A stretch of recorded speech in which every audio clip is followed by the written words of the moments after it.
موت تک نہیں بولتے رہے تو ہم بھی موت تک نہیں بولیں گے. کہنے لگا کہ جانتا ہوں اٹاوا کے رہنے والے. اس کے بعد میں اس نے کہا لسی پی لو, گرمی کا سیزن تھا. ہم نے کہا جائز تو ہے پینا لیکن پیوں گا نہیں. بولا کیوں؟ ہم نے کہا ہمارے یہاں کہاوت ہے جو جس کا نمک کھا لیتا پھر نمک حرامی نہیں کرتا. اگر آج میں آپ کی لسی پی لوں گا تو کل آپ کے خلاف نہیں بول پاؤں گا. بولا ہے ابھی بھی آپ کا ارادہ ہے میرے خلاف بولنے کا؟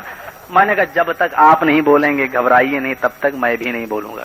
ٹھاکر جی نے ہم سے 3 سوال کیے چلتے وقت. کہا مولوی صاحب آپ دھرتی کو ماتا کیوں نہیں کہتے, گنگا کو میاں کیوں نہیں کہتے, اور گائے کو ماتا کیوں نہیں کہتے؟ ہم نے کہا ٹھاکر جی پہلے تو میں یہ سمجھنا چاہوں گا منتری جی کہ آپ یہ ہندو دھرم اس کو ماں کیوں کہتا ہے؟ کہا ہاں یہ کوئی بات ہے؟ جیسے ماں کے پیٹ سے بچہ پیدا ہوتا ہے ایسے ہی دھرتی کے پیٹ سے گلہ پیدا ہوتا ہے تو دھرتی ماں ہو گئی.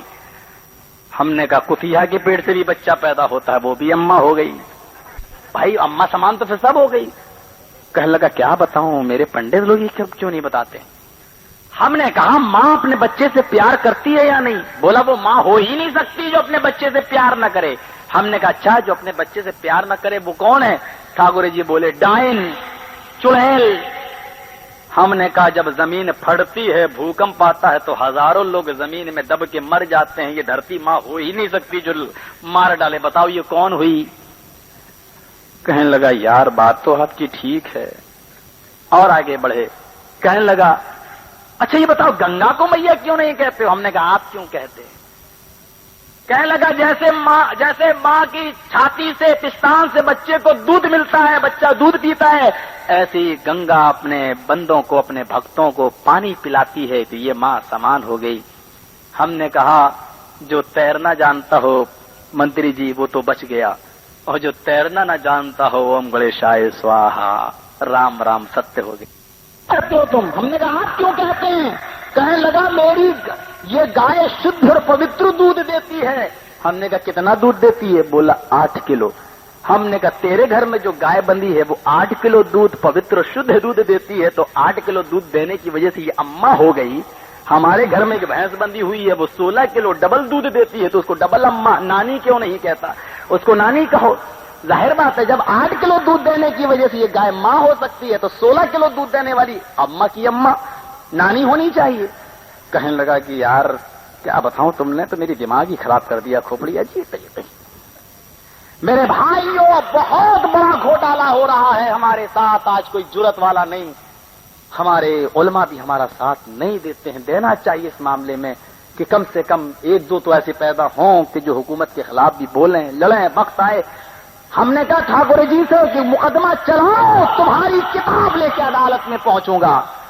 لیکن ہم پر مقدمہ کیوں نہیں چلاتے ہو؟ مقدمہ اس لیے نہیں چلاتے ہو کہ کہیں عدالت میں کتاب کھل گئی منو اسمرتی رامائن گیتا تو اٹل بہاری کو بھی گوشت کھانا پڑے گا اور بال ٹھاکرے کو بھی کھانا پڑے گا.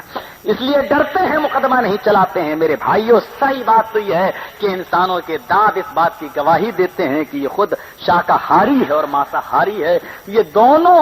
اور رام چندر کے بارے میں تو صاف آتا ہے رام چرت مانس کے اندر کہ رام چندر جی روزانہ ایک ہرن کا شکار کیا کرتے تھے. ذرا غور کرو. چلو کھانا نہ ثابت ہو لیکن شکار کرنا ثابت ہے, یعنی جیو ہتیا ثابت ہو گئی. اور یہ بتائیے کہ شنکر بھگوان کی پتنی پاروتی جی نے جب اپنے بدن کے میل اور کچیل سے گنیش کو پیدا کیا تھا اور کہا تھا بیٹے میں نہا رہی ہوں, تو دروازے پہ کھڑا ہو جا, کسی کو اندر مت آنے دینا, میں اسنان کر رہی ہوں. جب شنکر بھگوان دروازے کے اندر داخل ہوئے, پرویش کیا تو گنیش نے روکا اپنے پتا کو شنکر کو. ہائے اجنبی آدمی, تم اندر داخل نہیں ہو سکتے, پرویش نہیں کر سکتے, میری ماں نہا رہی ہے. شنکر بھگوان ہے لیکن یہ نہیں معلوم کہ میرا بیٹا ہے. کیا بولے؟ تیری ماں نہا رہی ہے؟ کون؟ کہا پاروتی جی. کبھی پاروتی میری پتنی ہے, تیری ماں کیسے ہو گئی؟ میرا تو کوئی بیٹا ہی نہیں ہے. کہا آج ہی تو انہوں نے پیدا کیا ہے. بولے یہ معجزہ کب ہو گیا؟ آج ہی پیدا کیا اپنے بدن کے میل و کچیل سے. کہا داخل ہونے دے. کہا نہیں داخل ہونے دوں گا, میری ماں کا آرڈر ہے. تلوار نکالی, کس نے؟ شنکر بھگوان نے۔ ہندو بھائیوں ٹچ کرنا مجھے، اگر ایک رائی کے دانے کے برابر، چیوٹی کے سر کے برابر بھی اگر میں جھوٹ بول رہا ہوں، ٹچ کرنے کی اجازت ہے، ٹوکنے کی اجازت ہے۔ مہابھارت کے 35 کے 8ویں کھنڈ کے اندر لکھا ہوا ہے، مہابھارت کا حوالہ دیتا ہوں، شنکر بھگوان نے تلوار نکالی، گنیش کی گردن مار دی، گردن الگ گئی جسے ملک پڑا ہے۔ پاروتی جی بولی میرے پتر کو زندہ کرو، میں نے بڑی محنت سے بنایا تھا، پتنی کی ضد ماننا پڑی۔ شنکر بھگوان گنیش جی کا سر ڈھونڈ رہے ہیں، کہیں نہیں ملا، کہیں نہیں ملا تو راستے میں ہاتھی آ رہا تھا، اس ہاتھی کا سر کاٹا اور گنیش جی کے لگا دیا، گنیش جی زندہ ہو گئے۔ ذرا غور کرنا، گنیش کی کھوپڑی تو ملی نہیں، ہاتھی کا سر لگا دیا۔ اور جب میں سنسکرت سے BA کر رہا تھا علی گڑھ مسلم یونیورسٹی کے اندر، مجھے معلوم ہے میرے بھائیوں کہ بایولوجی کے اندر مجھے پڑھایا گیا، سائنس پڑھائی گئی، تو اس میں یہ لکھا ہوا ہے کہ ظاہر بات ہے یہ جو مائک آپ دیکھ رہے ہیں اس کے اندر آپ کوئی بولٹ کسیں گے تو اتنا ہی بڑا ہونا چاہیے نا بھائی، اس کے اندر آپ گلاس ڈالیں گے تو آ جائے گا، کیونکہ گلاس کا ہول بڑا ہوتا ہے اور یہ چھوٹا، لیکن کسی چھوٹی چیز میں بڑی چیز آپ ڈالیں گے تو چھوٹی چیز اس کے اندر آ جائے گی۔ اب ہاتھی کے سر کا ہول اتنا بڑا اور گنیش جی کی گردن اتنی بڑی، اب یہ بتاؤ کہ چپک کیسے گئی، اس کے اندر بالکل فٹ کیسے آ گیا؟ بایولوجی ماننے سے انکار کر رہی ہے، سائنس ماننے سے انکار کر رہی ہے۔ اب یہ کہو کہ یہ شنکر بھگوان کی کرامت تھی، تو پھر شنکر بھگوان کی کرامت تو یہ ہونا چاہیے تھا کہ شنکر بھگوان گنیش جی کا اصلی سر ڈھونڈ کے لاتے، یعنی وہ کرامت نہیں آ پائی، یہ کرامت انہوں نے کر دی، یعنی یہاں باپ نے بیٹے کی گردن کاٹ دی اور باپ کے بیٹے کے کاٹنے کا حکم قرآن میں بھی ملتا ہے۔ حضرت ابراہیم نے اسماعیل علیہ السلام کی گردن پہ چھری چلائی۔ ذرا دیکھنا یہاں بات کیا ہے، بات یہاں یہ کی گئی کہ جب چھری چلائی جا رہی تھی تو اللہ نے حکم دیا ہے چھری میرے بندے اسماعیل پر مت چلنا۔ تو ہندو بھائیوں نے سوچا کہ وہاں مسلمانوں کے نبی کی چھری اسماعیل پر نہیں چلی، وہ قتل نہیں ہوئے، وہ کٹے نہیں، اور میرے گنیش بھگوان کٹ گئے۔ یہ بات جب مسلمان سنیں گے تو ان کو ہمیں بڑی اہانت کی نظر سے، ذلت کی نظر سے دیکھیں گے کہ دیکھو شنکر بھگوان نے تلوار ماری اور گردن کٹ گئی، اور یہاں تو تلوار چھری چلائی اور گردن ہی نہیں کٹی۔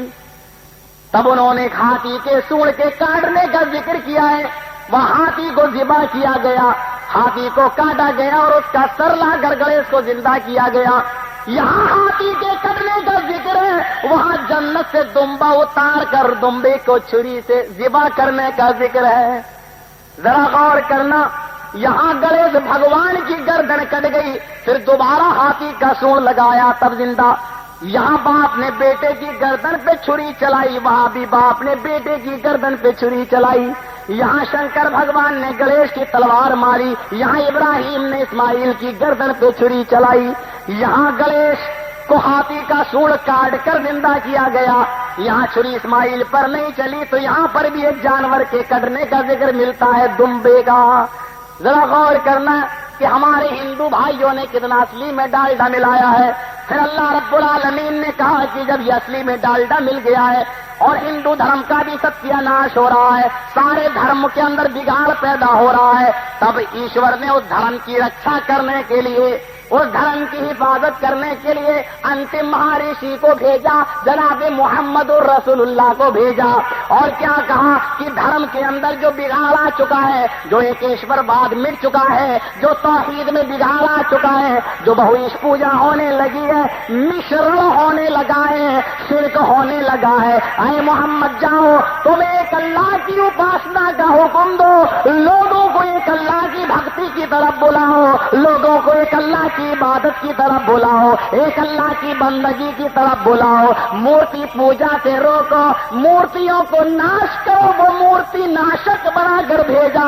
اور مکہ میں 360 مورتیاں رکھی ہوئی تھیں، ابراہیم علیہ السلام کی، اسماعیل علیہ السلام کی، نوح علیہ السلام کی، حضرت یعقوب علیہ السلام کی، یوسف علیہ السلام کی۔ مکہ میں خانہ کعبہ میں 360 بت رکھے ہوئے تھے، وہ مورتی ناشک آیا، جناب محمد رسول اللہ اس مکہ میں آیا، محمد رسول اللہ نے 360 مورتیوں کو ناش کیا، مورتیوں کو توڑا، یوسف علیہ السلام کی مورتی کو بھی توڑا اور ابراہیم کی وہ مورتی کو بھی توڑا، اسماعیل کی مورتی کو بھی توڑا، سارے بتوں کو توڑ کر کہا اعبد اللہ،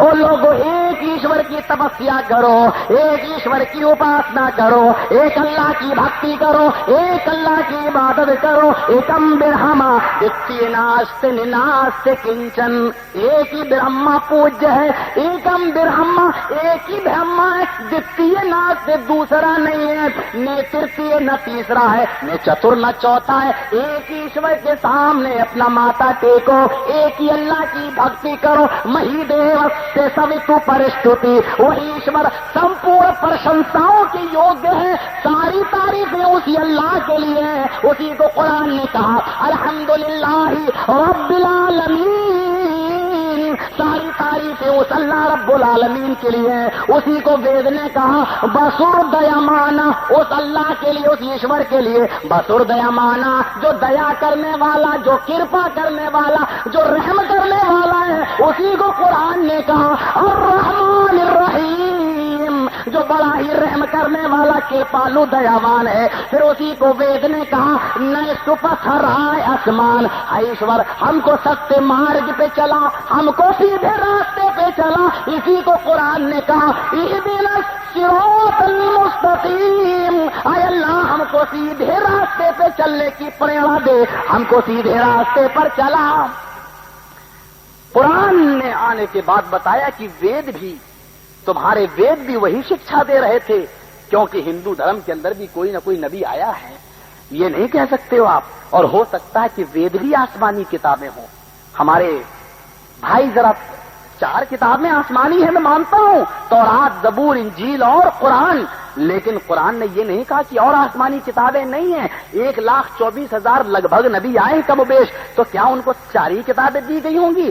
زبر الاولین قرآن نے کہا ہے کہ ان سے پہلے بھی بہت سے رسول گئے اور ہم نے پہلے بھی کتابیں بھیجی ہیں، تو زبر الاولین پہلے لوگوں کو بھی ہم نے کتابیں دی، اور ہو سکتا ہے کہ ہندو دھرم تو سب سے پرانا دھرم ہے، سب سے پراچین دھرم ہے، سب سے اولڈ ریلیجین ہے، بہت پرانا مذہب، اور اس کے اندر بھی کوئی نبی آیا ہوگا۔ قرآن کہتا ہے وَلَقَدْ بَعَثْنَا فِي كُلِّ أُمَّةٍ رَسُولًا أَنِ اعْبُدُوا اللَّهَ، ہم نے ہر امت کے اندر ایک رسول بھیجا۔ قرآن کہتا ہے وَلِكُلِّ قَوْمٍ هَادٍ، ہم نے ہر قوم کے اندر ایک ڈرانے والا بھیجا، تو ہندوؤں کے اندر بھی کوئی ڈرانے والا آیا ہوگا، ہو سکتا ہے یہ شری کرشن اور رام چندر جی ڈرانے والے بنا کر بھیجے گئے ہوں، اور ہمارے ہندو بھائیوں نے ان کا نام بدل دیا ہو، تو یہ ڈرانے والے تھے، یہ ایشور کا راستہ بتلانے والے تھے، یہ اللہ کا ستیہ مارگ بتلانے والے تھے، اور آج ہمارے ہندو بھائیوں نے اس کو بدل دیا۔ ہندو بھائیوں، تمہاری کتاب اتھروید کے اندر لکھا ہے کہ کوئی بھی پنڈت اس وقت تک مرتا نہیں جب تک کہ وہ اپنے بیٹے کو انک ہی نہ کہہ دے، اپنے بیٹے کو کلمہ نہ پڑھا دے۔ آج کی کتاب اتھروید کے 20ویں کانڈ میں لکھا ہے لا الہ ہرنے پاپن الا اللہ پرم پرم، تو جو چاہے سورگ تو جپے نام محمدم، ہے میرے بیٹے مرنے سے پہلے تو لا الہ الا اللہ پڑھ لینا۔ کیا کہا؟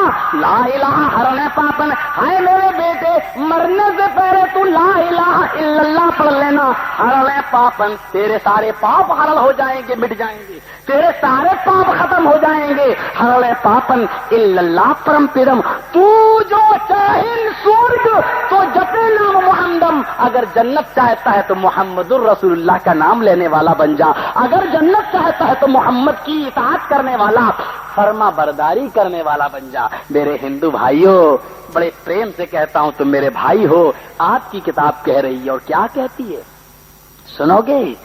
کتاب تمہاری، لکھنے والا پنڈت تمہارا، چھاپنے والی پریس تمہاری، کاغذ تمہارا، قلم تمہارا، سیاہی تمہاری، زبان مسلمان کی، زبان میری، کتاب تمہاری ہوگی اور پنڈت تمہارا ہوگا۔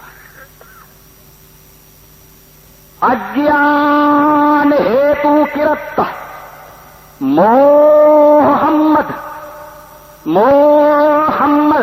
اندھکارم ناشم ودھایم ہی تدودیت وویک، او لوگو، محمد نامی آدمی دھرتی پر پدھارے گا، یجروید میں لکھا ہے کیا؟ محمد اندھکارم ناشم، محمد نامی آدمی آئے گا،